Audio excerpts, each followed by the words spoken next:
Good morning friends. ઇંગ્લિશની અંદર ગ્રામરની અંદર આપણે લાસ્ટ પીરિયડની વાત કરી હતી, એપિસોડ 4. આપણે એમાં ટોપિક અધૂરો રહી ગયો, એટલે મિત્રો આપણે એ ટોપિક પૂરો કરીશું અને એક ટોપિક આજે નવો બીજો એડ કરશું અને આ ત્રણેય ટોપિકના એક્ઝામ્પલ આપણે આગલા પીરિયડમાં લઈશું, જે આપણે આ પીરિયડમાં લેવા આવ્યા. એટલે એપિસોડ 6 જે આવશે એની અંદર ત્રણ ટોપિકના એક્ઝામ્પલ આપણે સોલ્વ કરશું. એક ડિગ્રી આવશે, એક ટોપિક આવશે adverb clause of reason, adverb clause of reason અને એડવર્બ ક્લોઝ ઓફ કોન્ટ્રાસ્ટ. આપણે તરફ ટોપિક શીખશું. ટોપિક નંબર 5 લઈએ આપણે, adverb clause of reason. Reason નો અર્થ આપ જાણો છો, કારણ. રીઝન મીન્સ કારણ. ઇંગ્લિશ ની અંદર કારણ દર્શાવવા માટે બીકોઝ વપરાય છે, જે તમે જાણો છો. બીકોઝ એટલે કારણ કે. મિત્રો, બીકોઝ જ્યારે વપરાય ત્યારે બીકોઝ ની પાછળના વાક્યમાં કારણ હોય અને બીકોઝ ની આગળનું વાક્ય હોય, બીકોઝ ની પહેલાનું વાક્ય હોય, એમાં પરિણામ હોય. પરિણામ હોય એટલે કારણ હોય. જેમ કે ટીચર પનિશ્ડ માય બ્રધર. ટીચરે મારા ભાઈને સજા કરી. ટીચરે મારા ભાઈને સજા કરી. કેમ? બીકોઝ, કારણ કે he was irregular. કારણ કે તે કેવો હતો? ઇરેગ્યુલર એટલે અનિયમિત. અનિયમિત. તો કારણ શું થઈ કહેવાય? તે ઇરેગ્યુલર હતો. Because he was irregular. તો મિત્રો આ વાક્યમાં બીકોઝ છે એ કારણ દર્શાવે છે. પણ મિત્રો આ પ્રકારના જે વાક્યો છે જે તમે ધોરણ 8, 9, 10 ભણી ગયા છો, અને આ પ્રકારના વાક્યોને ઇંગ્લિશમાં કમ્પાઉન્ડ સેન્ટેન્સ કહેવાય. શું કહેવાય? કમ્પાઉન્ડ. કમ્પાઉન્ડ સેન્ટેન્સ કોને કહેવાય મિત્રો? જાણકારી માટે, જ્યારે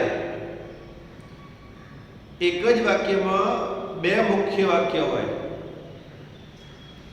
એક જ વાક્યની અંદર બે મુખ્ય વાક્ય હોય, એ વાક્યને કમ્પાઉન્ડ સેન્ટેન્સ કહેવાય છે. સિમ્પલ ભાષામાં કહીએ તો. હવે આપણે બીકોઝ ની જગ્યાએ કારણ દર્શાવવા માટે ઇંગ્લિશની અંદર સિન્સ અને એઝ વપરાય છે. બીકોઝ એ મોટે ભાગે વાક્યની વચ્ચે આવે છે, જ્યારે સિન્સ અને એઝ એ વાક્યની શરૂઆતમાં આવે છે. ક્યારેક ક્યારેક વચ્ચે પણ આવી શકે છે. તો બીકોઝ ની જગ્યાએ સિન્સ પણ વપરાય છે કારણ દર્શાવવા માટે. પણ બીકોઝ અને સિન્સ નો શું ફરક છે?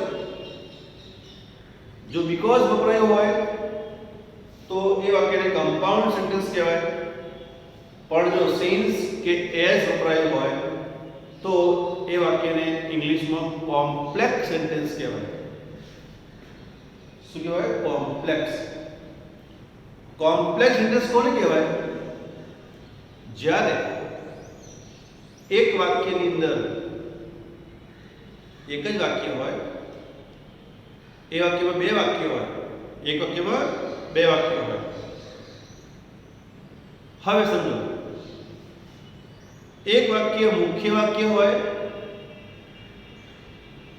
એક વાક્ય મુખ્ય વાક્ય હોય અને બીજું વાક્ય ઉપવાક્ય હોય.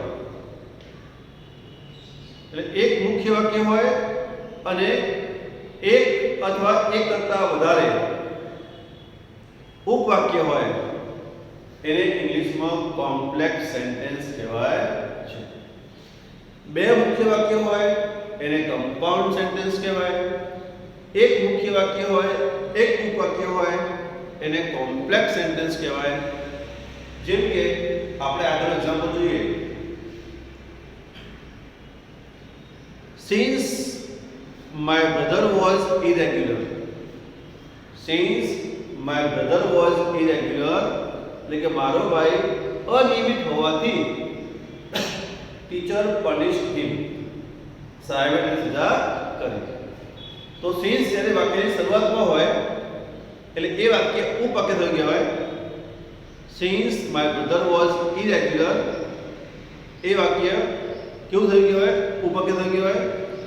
અને my teacher punished him, એ વાક્ય થયું મુખ્ય વાક્ય. હવે પરીક્ષામાં because ની જગ્યાએ because of આપેલું હોય. શું આપેલું હોય? because of.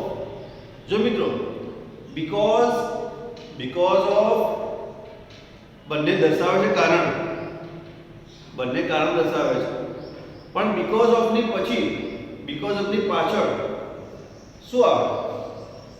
અને because of મૂકો તો he ની જગ્યાએ his મૂકવું પડે, she ની જગ્યાએ her મૂકવાનું, they નું their થઈ જાય, you નું your થઈ જાય, અને જે એડજેક્ટિવ હોય એનું નાઉન થઈ જાય.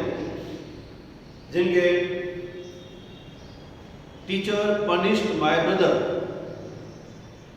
because of his irregularity. શું થઈ જાય? because of his irregularity. એટલે નાઉન ફેરવવાનું. શામાં ફેરવવાનું? નાઉન. ill નું illness થઈ જાય, brave નું bravery, honest નું honesty. ટૂંકમાં કહીએ તો because of પછી નાઉન નો ઉપયોગ કરવાનો. ઓકે? જેને નાઉન ના આવડતું હોય, જો નાઉન તમને ના આવડતું હોય તો શું કરવાનું? being નો ઉપયોગ કરવાનો. શું ઉપયોગ કરવાનો? being. because of his being irregular, because of his being honest. Okay? My father got promotion. મારા ફાધરને પ્રમોશન મળ્યું because of his being honest. પ્રામાણિક હોવાને કારણે, અથવા because of his honesty, because of his honesty. અને મિત્રો જો ક્રિયાપદ હોય તો એને ing લગાવવાનું. જેમ કે my friend got good marks. my friend got good marks. મારા મિત્રને સારા માર્ક્સ મળ્યા because of working hard. સખત મહેનત કરવાને કારણે. તો શું આવે? વર્ક શું થાય? વર્કિંગ. જો ક્રિયાપદ હોય તો. નેક્સ્ટ ટોપિક છે add because of contrast. Contrast એટલે કે વિરોધાભાસ. શું કહે? વિરોધાભાસ એટલે શું? તમે જે કામ કર્યું હોય એનું પરિણામ વિરુદ્ધમાં મળ્યું હોય. જેમ કે મારા ભાઈએ ખૂબ મહેનત કરી પણ નાપાસ થયો, તો કોન્ટ્રાસ્ટ થયો. કોન્ટ્રાસ્ટનો મતલબ શું થાય? વિરોધાભાસ. બે વાક્યો વચ્ચે વિરોધાભાસ હોય, બે વાક્ય જે મેળ ના હોય. શું હોય? બે વાક્યો વચ્ચે મેળ ના હોય. દેશી ભાષામાં કહીએ તો બે વાક્યો વચ્ચે કોન્ટ્રાસ્ટ હોય. જેમ કે હું ખૂબ દોડ્યો, હું ઝડપી દોડ્યો પણ મને ટ્રેન ના મળી, અથવા હું ટ્રેન પકડી શક્યો નહીં.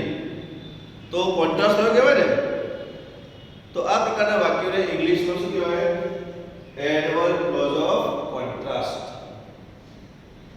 હવે જો તમે બટ જાણતા હશો, બટ, યટ. હવે જ્યારે બટ વાક્યમાં હોય ત્યારે એ વાક્યને કમ્પાઉન્ડ સેન્ટેન્સ કહેવાય. એટલે બટમાં શું હોય? આગળ પણ મુખ્ય વાક્ય હોય અને પાછળ પણ શું હોય? મુખ્ય વાક્ય. આને કહેવાય કમ્પાઉન્ડ સેન્ટેન્સ. બટ શું દર્શાવે? કોન્ટ્રાસ્ટ દર્શાવે. કોન્ટ્રાસ્ટ એટલે શું? વિરોધાભાસ. મિત્રો હવે બટની જગ્યાએ તમે ધો મૂકી શકો છો. ધો પણ કોન્ટ્રાસ્ટ દર્શાવે છે. પણ ધો વાક્યની શરૂઆતમાં આવે છે. ધો માય બ્રધર વોઝ રેગ્યુલર, જો કે મારો ભાઈ રેગ્યુલર હતો, ટીચર પનિશ્ડ હિમ, સાહેબે તેને સજા કરી. ધો માય બ્રધર વોઝ રેગ્યુલર, ધો માય બ્રધર વોઝ રેગ્યુલર. મિત્રો, ધોની પાછળ કરતા આવે, પછી ક્રિયાપદ આવે અને છેલ્લે શું આવે? એટલે ધો હોય ત્યારે વિશેષણ હોય એ ક્રિયાપદની પાછળ આવે છે. ધો હી વર્ક્સ હાર્ડ, એને કહેવાય ક્રિયા વિશેષણ. હાર્ડ એટલે શું કહેવાય? ક્રિયા વિશેષણ. હવે મિત્રો તમે આ વાક્યમાં હાઉએવર મૂકો. શું મૂકો? હાઉએવર. જો મિત્રો વાક્યમાં અર્થ નહીં બદલાય, ખાલી વાક્યતા બદલાશે. ધો હોય તો લાસ્ટમાં શું આવશે? વિશેષણ આવશે. હાઉએવર હોય તો વિશેષણ હાઉની તરત આવશે, પાછળ આવશે. એટલે એચવી એટલે કે હાઉએવર પછી તરત શું આવશે? વિશેષણ આવશે. હાઉએવર વિશેષણ પછી કરતા અને પછી ક્રિયાપદ, અને પાછળ વાક્યમાં શું હશે? કોન્ટ્રાસ્ટ આવશે. તમે એઝ મૂકો, એઝ. જો મિત્રો આ લાગ્યું એઝ, આમાં પણ છે એઝ. જો વાક્યની શરૂઆતમાં હોય તો એ વાક્ય શું કહેવાય? કારણ દર્શાવે છે. જો એઝ વિશેષણની પાછળ હોય તો એ વાક્ય શું દર્શાવે છે? કોન્ટ્રાસ્ટ. ઓકે. હવે આની જેમ બીકોઝ ઓફ ની જગ્યાએ ઇન સ્પાઇટ ઓફ, તમે ઇન સ્પાઇટ ઓફ મૂકો, તેનો મતલબ શું થાય? છતાં પણ. ઇન સ્પાઇટ ઓફ શું થાય? છતાં પણ.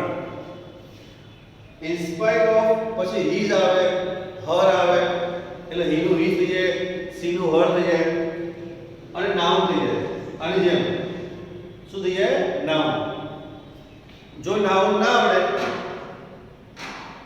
તો શું લેવાનું? આપણે બીઈંગ લેવાનું.